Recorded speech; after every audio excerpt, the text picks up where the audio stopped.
আসসালামু আলাইকুম। কেতাখন সব আছেন নি বাবা?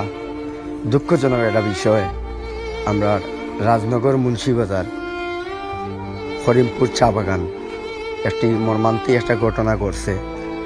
এটা আসলে অনেক মর্মান্তিক একটা ঘটনা, এটা আপনারা বুঝাইয়া হইতে পারতাম নাই।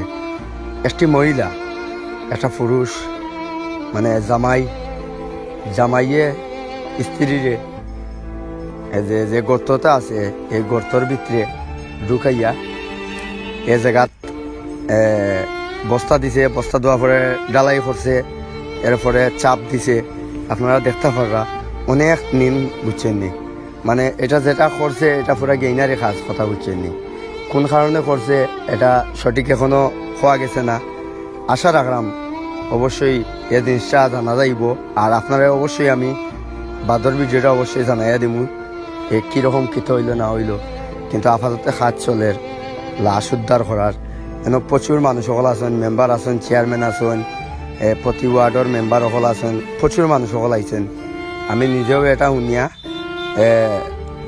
হলে গেছি ওখানে। আপনারা এই ভিডিওটা দেওয়ার লাগি আপনারা ফুল ভিডিওটা দেখবা কীরকম ঘটনা হয়েছে না হয়েছে দেখতে পারো। প্রচুর মানুষ বুঝছেন, অনেক মানুষ দেখার লাগে আইছে। আর এই যে এটা মর্মান্তিক একটা ঘটনা, এটা আসলে আমরা কেতা কইতাম খাওয়ার মতো না বুঝছেনি। এই যে কাজটা করছে আসলে এগু মানুষের বাচ্চা নাই, এগু আসলে এটা জানোয়ারের বাচ্চা কথা বুঝছেনি। মানুষ মানছে হয় না, মানুষের লাগি মানছে খিলাগান পারে একটা মানুষে নির্মমভাবে একটা হত্যা করতো।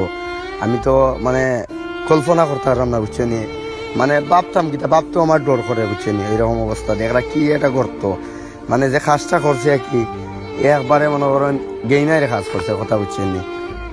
আসলে গেইনারে কাজ হয় দেখতে পারে। এখন লাশ উদ্ধার হয়ে গেছে, লাশের অবস্থা দেখুকা আসলে দেখে আমার নিজের চকুর পানি আইছে কথা বুঝছেন। এইরকম কাজ কি লাগান মানুষ করে? হ্যাঁ, মানুষের ভিতরে না আছে মায়া, না আছে দয়া। আল্লাহ যেন তারা হেদায়ত দান করে। আল্লাহ তুমি সবরে হেদায়ত দান করিও, আর সব ভালো থাকবা। আসসালামু আলাইকুম।